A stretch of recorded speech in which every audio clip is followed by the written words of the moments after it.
You own nothing right now. Not even your name means anything yet, not to anyone outside the small circle of mud walls and thatched roofs you call home. Somewhere above you, 10 ranks stand between this life and absolute power over an entire province, and you don't yet know a single one of their names. Today you climb every single one of them, from the very bottom to the very top, and you feel every mile of that climb in your bones before it's finished. But here's what nobody tells you before you take the first step. 9 out of 10 men who take this path die still holding the lowest rank they ever earned. The 10th one doesn't. And the difference between those two men has almost nothing to do with the sword either of them carries. It's the 1500s. You live in Japan, in the middle of a civil war that has lasted so long that nobody in your village can remember what peace actually felt like. There's no single ruler here, no throne that everyone bows to. There are clans instead, dozens of them scattered across the mountains and rice valleys, each one a small nation unto itself, each one fighting the others for land, for rice, for loyalty, and for the right to survive one more winter. Each clan has its own army, its own laws, and its own ladder of rank. A ladder that stretches from the mud you're standing in right now all the way up to a castle you've never even seen from a distance. You were born into a farming family that owes rice to a lord you've never met and will probably never see in your entire life. Every autumn, the tax collectors come, and every autumn, your family hands over more than it can afford to lose. That's the only life anyone in your village has ever known, generation after generation, the same fields, the same debts, the same quiet fear of a bad harvest. Then one morning, everything changes. A recruiter walks into your village, dust on his boots, a scar across one eyebrow, looking for bodies to carry equipment for an approaching campaign. He's not looking for soldiers. Not yet. He's looking for someone desperate enough to say yes to anything. Someone hungry enough to keep walking long after his legs start begging him to stop. You say yes, because the alternative is watching your family starve through another winter. And there is exactly one rule that decides everything from this point forward. A rule nobody bothers to explain to you until the moment it's already too late to unlearn. Keep that rule in the back of your mind. You are going to need it sooner than you think. Rank 10 is chūgen, the baggage handler. You are not a warrior yet. You are barely even a servant in the eyes of the men marching around you. You carry rice sacks, spare tent poles, and bundles of arrows for men who outrank you in every single way that matters here. You sleep outside the perimeter of the camp, on bare ground, with nothing but a thin blanket between you and the frost. You eat last, if there's anything left by the time the meal reaches your position in the line. Your hands blister within the first week, then callous over by the second, until carrying 200 pounds up a muddy hillside feels almost normal. But you are standing close enough to a real war to watch exactly how it is won or lost. Close enough to hear commanders argue over strategy at night when they think no one lower is listening. And that is the detail almost nobody expects when they imagine this rank. Watching, not fighting, is how most men actually survive long enough to climb past it. Rank 9 is ashigaru, the foot soldier. One battle changes everything for you. A real soldier falls in the chaos ahead, an arrow through his throat, and you are the one standing close enough to pick up the spear that rolls out of his hand. Now you are a peasant conscript, handed a weapon you barely know how to use, and shoved into the front line of a formation that stretches farther than you can see through the smoke. The noise is the first thing that overwhelms you, a wall of screaming, drums, and metal that never seems to stop even when you close your eyes. Ashigaru made up the bulk of any clan's entire army during this period, thousands of men just like you, and most of them never lived to see a second campaign. You did. Your spear found something solid in the chaos, and you are still breathing when the horns finally sound retreat. That single fact puts you ahead of almost everyone who started this war standing beside you in that same muddy field. Survival at this rank was never really about courage in the way the stories tell it. It came down to something colder.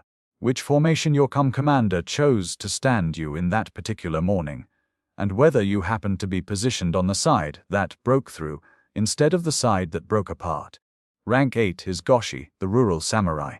You have earned land now, a small plot at the edge of a village not unlike the one you grew up in, land you are expected to farm with your own hands and defend with your own sword at the same time. It is a strange, uneasy position to hold. Samurai status stitched onto the daily grind of a farmer's exhausted life.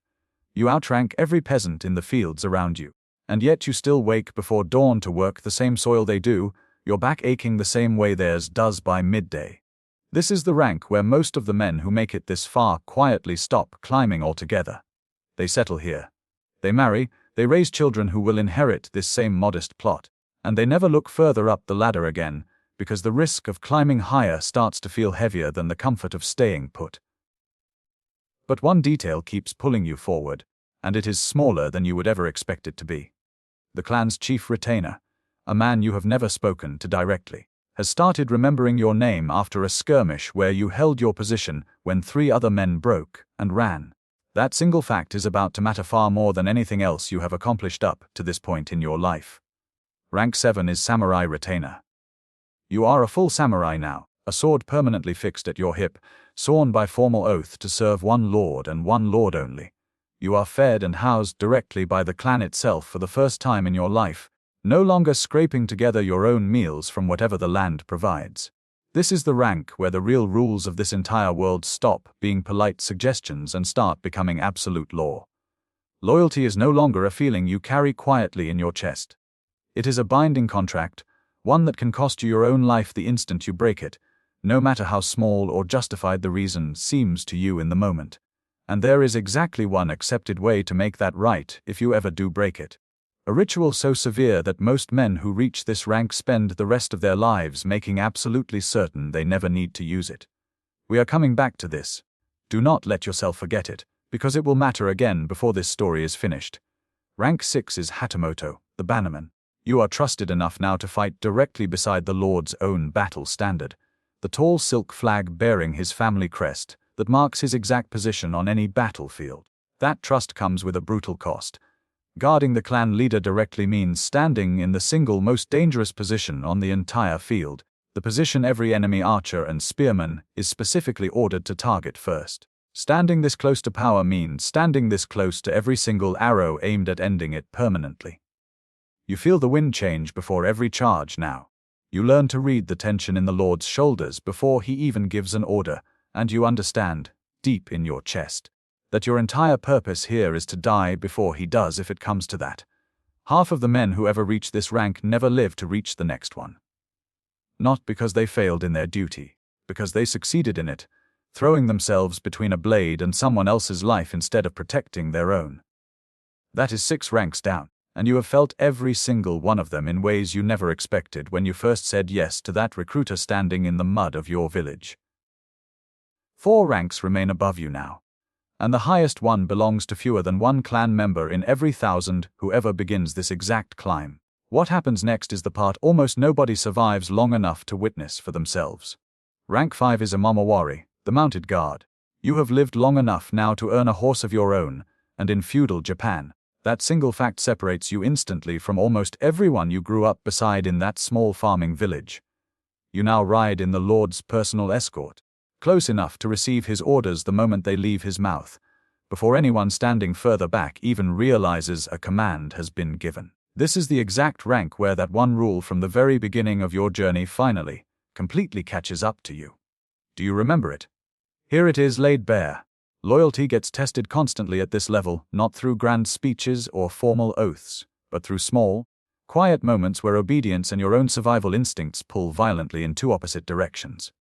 A moment arrives, on a rain-soaked ridge overlooking a battlefield that has already gone badly wrong, where you must choose between following an order that seems certain to get you killed, or hesitating just long enough to save yourself while your lord's position is overrun. Choose wrong here, in either direction, and every single rank you have climbed since that first morning in the mud collapses in a single afternoon. Rank 4 is Ka, the chief retainer.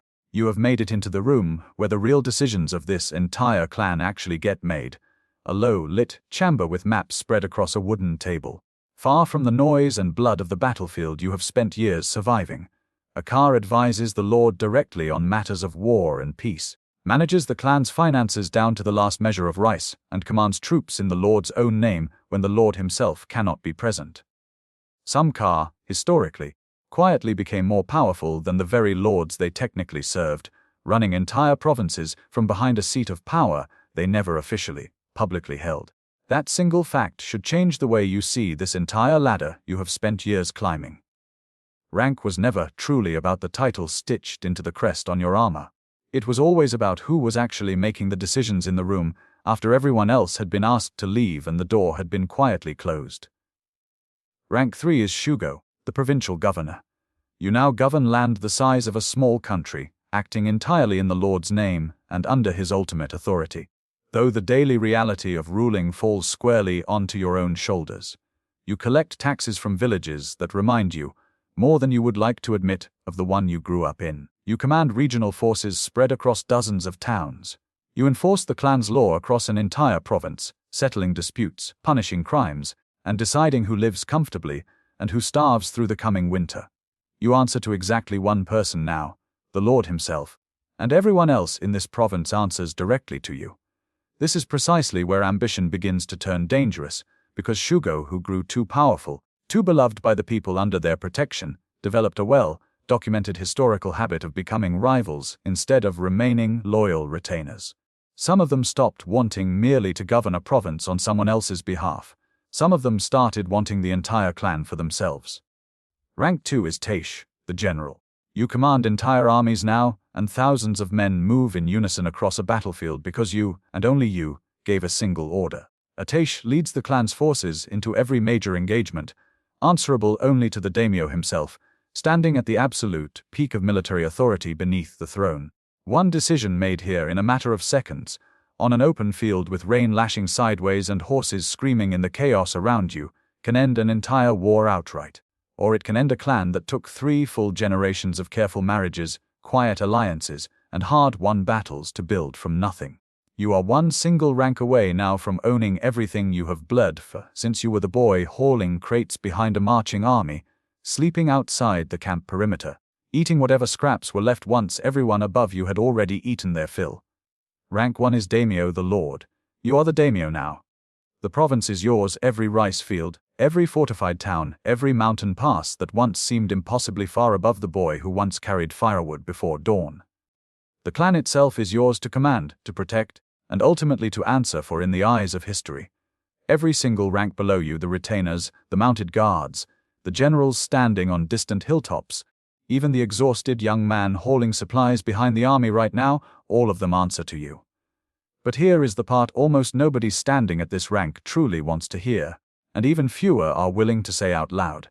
A daimyo who forgets what rank 10 actually felt like, the cold ground, the empty stomach, the ache of carrying someone else's burden for years without complaint, does not remain a daimyo for very long. The clans that lasted for generations, that survived wars and famines and betrayals from within their own walls, were run by lords who remembered exactly where they started and never once let themselves forget it. The clans that forgot did not last a decade. Some of them, if the records are to be believed, did not even survive a single winter. You started this entire climb owning nothing but a name no one around you had ever bothered to remember. 10 ranks later, an entire province now depends for its safety on decisions that only you have the authority to make. The distance between rank 10 and rank 1 was never truly measured by the sword hanging at your side, no matter how sharp or expensive it eventually became.